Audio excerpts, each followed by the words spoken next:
السلام علیکم ورحمۃ اللہ تعالی وبرکاتہ۔ نحمده ونصلي ونسلم على رسوله الكريم اما بعد فاعوذ باللہ من الشیطان الرجیم بسم اللہ الرحمن الرحیم ان اللہ وملائکته یصلون علی النبی یا ایھا الذین آمنوا صلوا علیہ وسلموا تسلیما اللهم صل علی سیدنا ومولانا محمد معدن الجود والکرم وآلہ الکرام وابنہ الکریم وبارک وسلم صلاۃ وسلاما علیک یا رسول اللہ صلی اللہ تعالی علیہ وسلم۔ حدیث نمبر 26 کا درس ہے۔ اس میں راستوں کے حقوق بیان کیے گئے کہ آدمی راستے پر بیٹھے تو اسے کتنی باتوں کا لحاظ کرنا چاہیے۔ تو یہاں پر 5 باتیں بیان کی گئی ہیں۔ حدیث پاک سماعت کرتے ہیں۔ عن ابی سعید الخدری ان النبی صلی اللہ علیہ وسلم قال ایاکم والجلوس بالطرقات فقالوا یا رسول اللہ ما لنا من مجالسنا بد نتحدث فيها قال فإذا أبيتم إلا المجلس فأعطوا الطريق حقه قالوا ما حق الطريق يا رسول الله صلى الله تعالى عليه وسلم قال غض البصر وكف الأذى ورد السلام والأمر بالمعروف والنهي عن المنكر۔ حضرت ابو سعید خدری رضی اللہ تعالی عنہ روایت کرتے ہیں کہ حضور نبی کریم صلی اللہ علیہ وسلم نے ارشاد فرمایا کہ تم لوگ راستوں پر بیٹھنے سے بچو۔ تو صحابہ کرام نے عرض کیا کہ یا رسول اللہ راستوں میں بیٹھنے سے تو ہم لوگوں کو چارہ ہی نہیں ہے، یعنی راستوں میں ہمارے لیے بیٹھنا ضروری ہوتا ہے کیونکہ انہی جگہوں میں تو ہم لوگ بیٹھ کر بات چیت کرتے ہیں، ضروری گفتگو کرتے ہیں۔ تو حضور پاک صلی اللہ علیہ وسلم نے ارشاد فرمایا کہ اگر تم لوگ راستوں میں بیٹھنے سے باز نہیں رہ سکتے، یعنی بیٹھنا اگر ضروری ہو، راستوں پر بیٹھنا اگر ضروری ہو تو بیٹھو، لیکن راستے کا حق دیتے رہو، یعنی راستے کے حقوق ادا کرتے رہو۔ تو صحابہ کرام نے عرض کیا یا رسول اللہ صلی اللہ تعالی علیہ وسلم راستے کا حق کیا ہے؟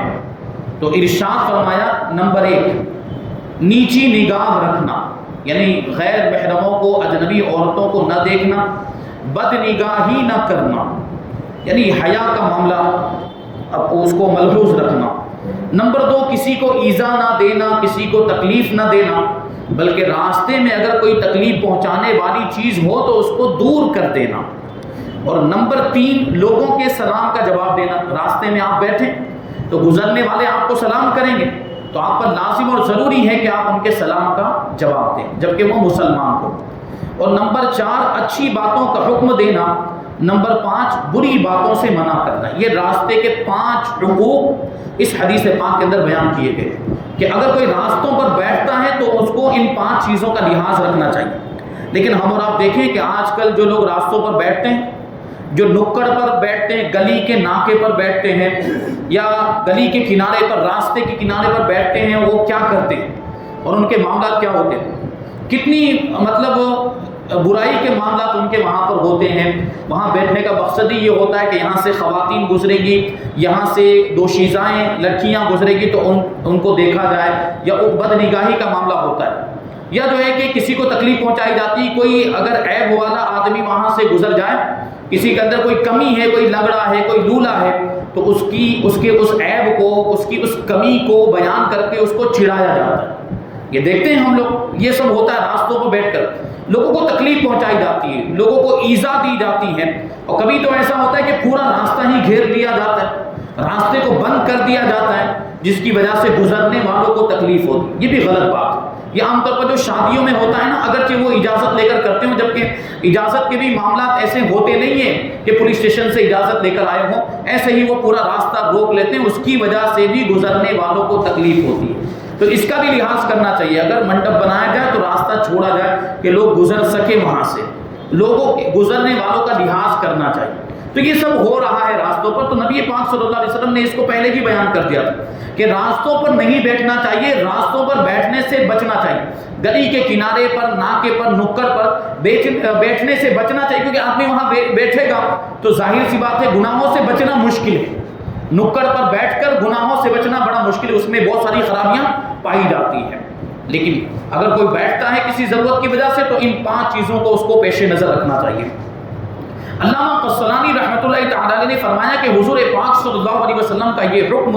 کہ تم لوگ راستوں پر بیٹھنے سے بچو، یہ حکم وجوبی نہیں تھا بلکہ استحبابی تھا، یعنی اس کو ضروری قرار دینے کے لیے نہیں تھا، بلکہ حضور پاک صلی اللہ علیہ وسلم کے فرمانے کا مقصد یہ تھا کہ بہتر یہ ہے کہ تم لوگ راستوں پر نہ بیٹھو،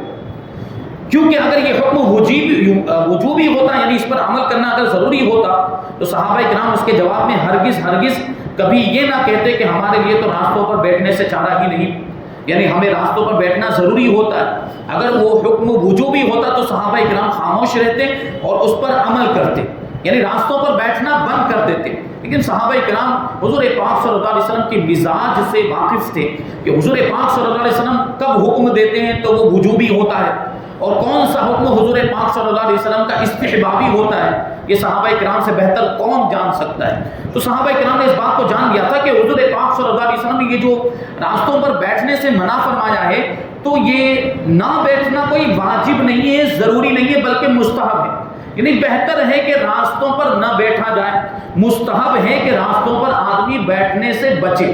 اسی لیے صحابہ کرام نے آگے حضور پاک صلی اللہ علیہ وسلم کی بارگاہ میں عرض کیا کہ یا رسول اللہ، ہم وہاں بیٹھ کر ضروری باتیں کرتے ہیں، ہمارے لیے راستوں پر بیٹھنا ضروری بھی ہوتا ہے۔ تو حضور پاک صلی اللہ علیہ وسلم نے پھر اس کے بعد کیا ارشاد فرمایا، اچھا ایسا کرو، دیکھیے اگر وہ حکم وجوبی ہوتا تو حضور پاک صلی اللہ علیہ وسلم صحابہ کرام کو منع کر دیتے، یعنی کچھ بھی ہو، ضرورت ہو یا نہ ہو، مت بیٹھو، لیکن حضور نے کیا فرمایا کہ اگر بیٹھنا ہی ہو، یعنی بیٹھنا ضروری ہو تو بیٹھو، لیکن ان 5 چیزوں کا خیال رکھو، یعنی راستوں کے حقوق کو ادا کرو، تو پھر تم بیٹھ سکتے ہو، پھر بیٹھنے میں کوئی حرج نہیں ہے۔ یہ ایک بات، اور دوسری بات کہ مذکورہ 5 باتوں کو حضور پاک صلی اللہ علیہ وسلم نے راستوں کا حق قرار دیا ہے، اور مومن پر ازروع شریعت یعنی شریعت کے اعتبار سے ہر حق والے کا حق ادا کرنا واجب ہے، لہٰذا جو لوگ راستوں پر بیٹھیں ان پر واجب ہے کہ ان 5 باتوں پر عمل کریں۔ وہ جو پانچوں باتیں حدیث میں بیان کی گئی کہ نگاہیں نیچی رکھیں، کسی کو تکلیف نہ پہنچائیں، لوگوں کے سلام کا جواب دیں، بھلائی کا حکم دیں، اچھی باتوں کا حکم دیں، اور بری باتوں سے روکیں۔ تیسری بات اس حدیث سے کیا معلوم ہوئی کہ بلا ضرورت راستوں پر بیٹھنا اگرچہ راستوں کے حقوق ادا کرنے کی صورت میں حرام اور گناہ تو نہیں ہے، مگر چونکہ یہ کوئی اچھی عادت بھی نہیں، یہ کوئی اچھی خصلت بھی نہیں۔ راستوں پر بیٹھنے والوں کو، گلی کے نکڑ پر، کنارے پر، ناکے پر بیٹھنے والوں کو اچھے اخلاق والا نہیں مانا جاتا۔ یہ عام طور پر ہمارے معاشرے میں بھی ہم اس بات کو دیکھتے ہیں کہ جو اس طرح نکڑ پر بیٹھے رہتے ہیں ان کو اچھا نہیں مانا جاتا، اچھا ویوہار کرنے والا یا اچھے اخلاق والا نہیں مانا جاتا، تو یہ اچھی عادت نہیں ہے۔ لہٰذا حتی الوسع، یعنی جہاں تک ہو سکے مسلمانوں کو اس سے پرہیز ہی کرنا چاہیے، راستوں پر بیٹھنے سے بچنا چاہیے، خصوصاً اس زمانے میں جبکہ بے پردگی بلکہ عریانی اور برہنگی فیشن بن چکی ہے۔ یعنی اگر آپ سوچیں کہ میں بیٹھ رہا ہوں تو اپنی نگاہوں کی حفاظت کروں گا، آپ کیسے نگاہ کی حفاظت کریں گے جب سامنے سے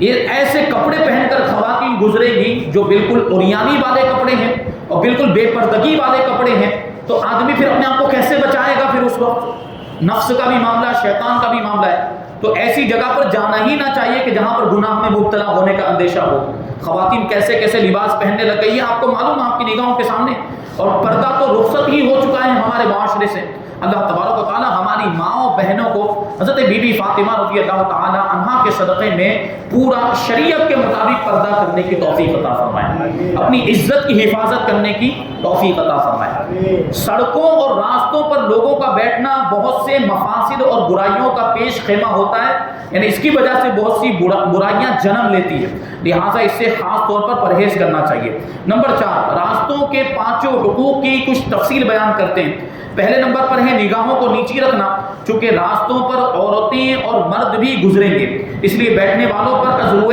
حکم شرع واجب ہے کہ نہ غیر محرم عورتوں پر نظر ڈالیں، نہ لوگوں کے ان عیوب کو دیکھیں جن کو راستہ چلنے والے لوگوں سے چھپانا چاہتے ہیں، مثلا کوئی کوڑی گزر رہا ہے یا کوئی سفید داغ والا ہے یا کوئی لنگڑا لولا ہے تو اس کو گھور گھور کر بار بار دیکھنا نہیں چاہیے کہ ایسے شخص کو ہم گھور گھور کر دیکھیں گے تو اس سے اس کو تکلیف ہوگی، اس سے اس کی دل آزاری ہوگی، میرے عیب کی وجہ سے مجھے گھور گھور کر دیکھ رہا ہے، میرے اندر یہ کمی پائی جاتی ہے، اس وجہ سے مجھے لوگ اس انداز میں دیکھ رہے ہیں، تو اس کو تکلیف ہوگی۔ اور یہاں سے گھور گھور کر دیکھنے کی باتیں نہیں ہوتی، بلکہ اس کو چڑھایا بھی جاتا ہے، اس کو ستایا جاتا ہے، اس کو پریشان بھی کیا جاتا ہے اس طرح کے لوگوں کو، تو یہ ہرگز جائز نہیں ہے۔ اور دوسرے نمبر پر ہے کسی کو ایذا نہ دینا، کسی کو تکلیف نہ دینا، یعنی اس طرح راستوں پر نہ بیٹھا کریں کہ راستہ تنگ ہو جائے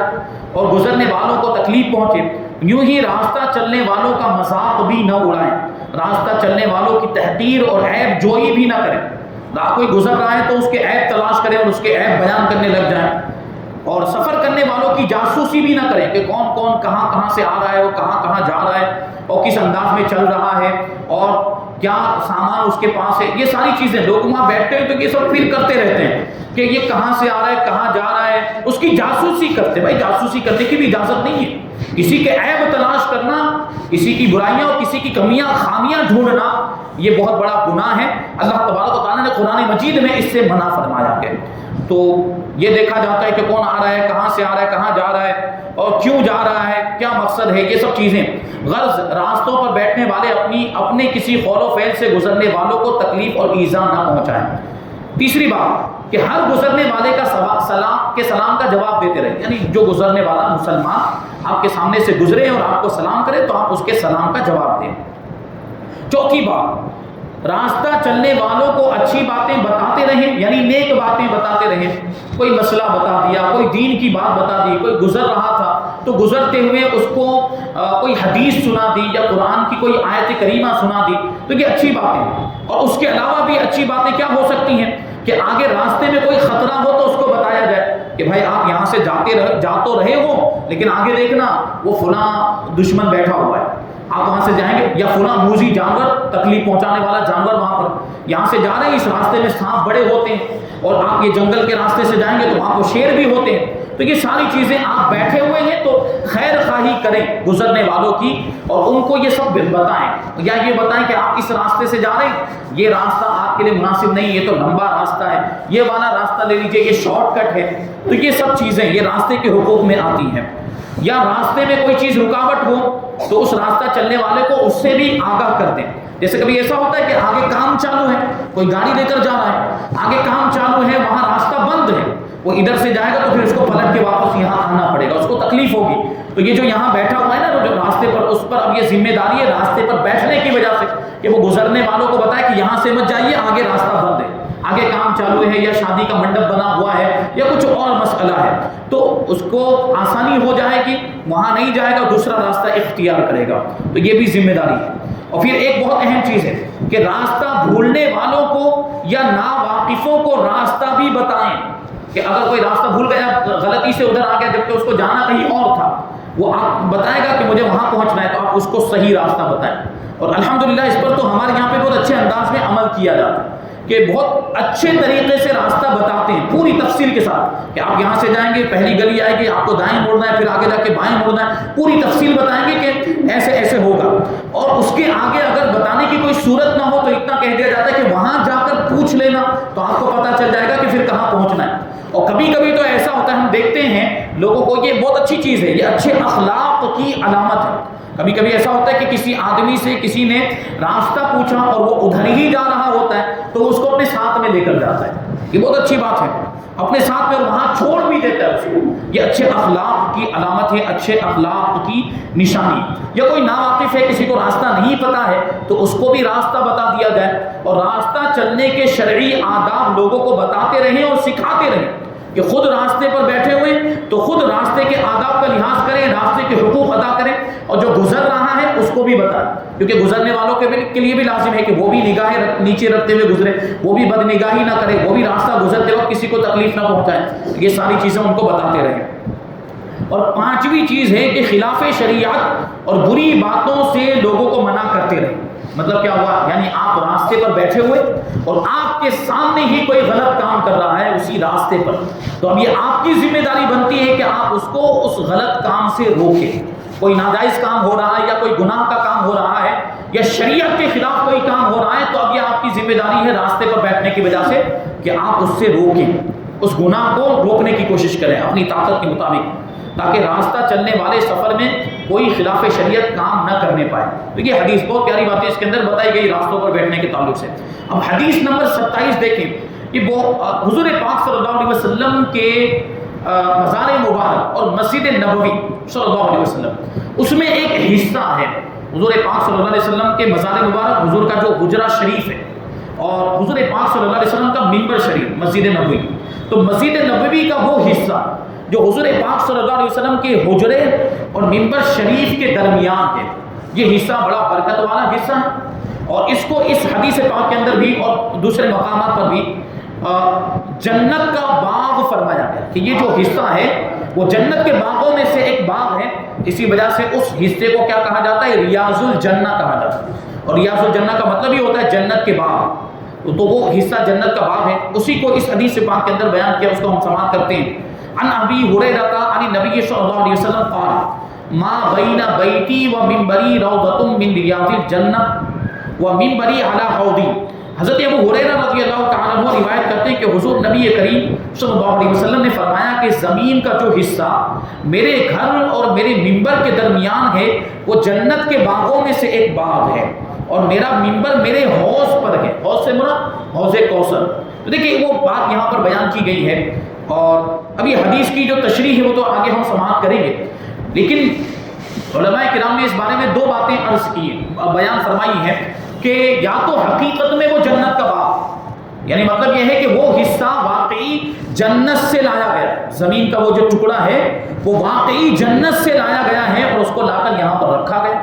اور پھر جب قیامت قائم ہوگی ساری چیزیں فنا ہو جائے گی، یہ زمین بھی فنا ہو جائے گی، پہاڑ سب کچھ فنا ہو جائے گا، یہ زمین کے سارے حصے ختم ہو جائیں گے، لیکن یہ والا جو حصہ ہے اس کے بارے میں علماء فرماتے ہیں کہ اس کو دوبارہ جنت میں پہنچا دیا جائے گا، گویا کہ یہ جنت ہی کا ٹکڑا۔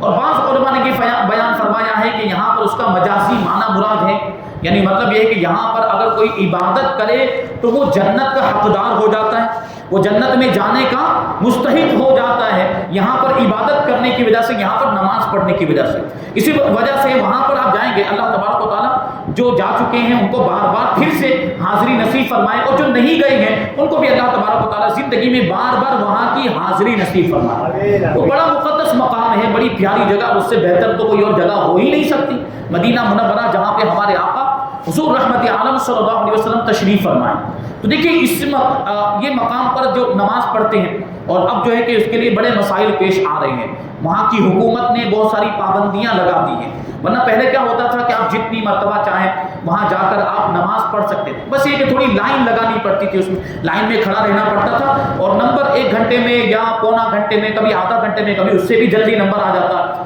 تو پہلے تو کیا ہوتا کہ دن میں لوگ 2 3 مرتبہ بھی جا کر وہاں پر نماز پڑھ لیا کرتے تھے، لیکن اب یہ ہو گیا ہے کہ